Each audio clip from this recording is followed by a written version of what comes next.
Ayan! Isn't it delicious, guys? So, hello, welcome back to my channel. This is Apple, your Ilongga vlogger. For today's video, we're making the Milo Dream Cake. Alright, so come on, let's start. What I have here is the Quake Overload Black Forest flavor. Supposedly, I would be using chocolate flavored lava cake or fudgy bar, but since there is nothing available in the market, this is what I got. Now, all you have to do is to unpack it and then lay it in the container just like this. Was funny thing, I realized the back part of the Black Forest was actually chocolatey, so I decided to flip it around like this and place it again, puzzled it out, make sure that all the spaces are filled with the chocolate. Once done, set it aside for later use. Next is our Milo. We have to sieve 2 half cups or 1 cup of Milo. We're doing this to remove the lumps. Alright, baka magkaroon ako ng bashers dito. Sabihin, ate, bakit ang lit ng sieve mo? Sorry guys, this is what I only have in my kitchen. Hindi pa ako nakabili ng bigger na sieve, but I promise to have it soon. Next, add natin 1/8 cup na sugar. Then, we're adding 3 teaspoons all-purpose flour. Make sure to sieve it as well to remove the lumps. Next step, add natin 1 cup of fresh milk.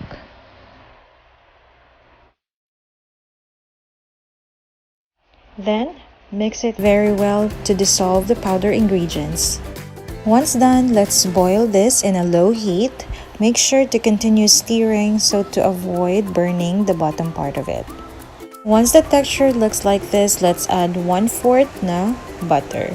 And then continue stirring until it's completely melted.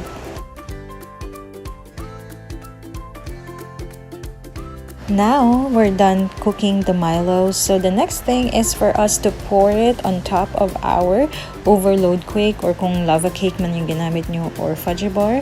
Go ahead and spread it on top, just like what I am doing.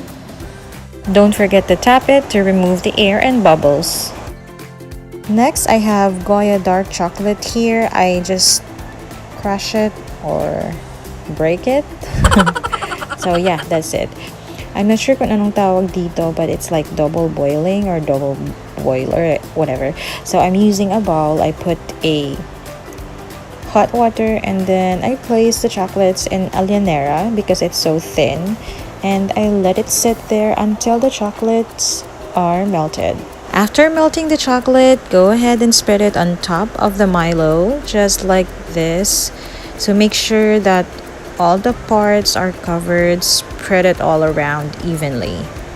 Don't forget to tap again to remove the air and bubbles. And then the next thing, of course, is just to freeze it for a couple of hours. Okay, eto na siya guys, our frozen Milo Dream Cake. Actually, this is already the next day because I forgot to do this last night. I was so tired. I made 2 tubs of it, and what we need to do next is to grab 1 sachet of Milo and then spread it on top of the Dream Cake, just like this. Once done, chill it again for a couple of hours. After a couple of hours, eto na siya guys, our Milo Dream Cake. Let's go ahead and try it.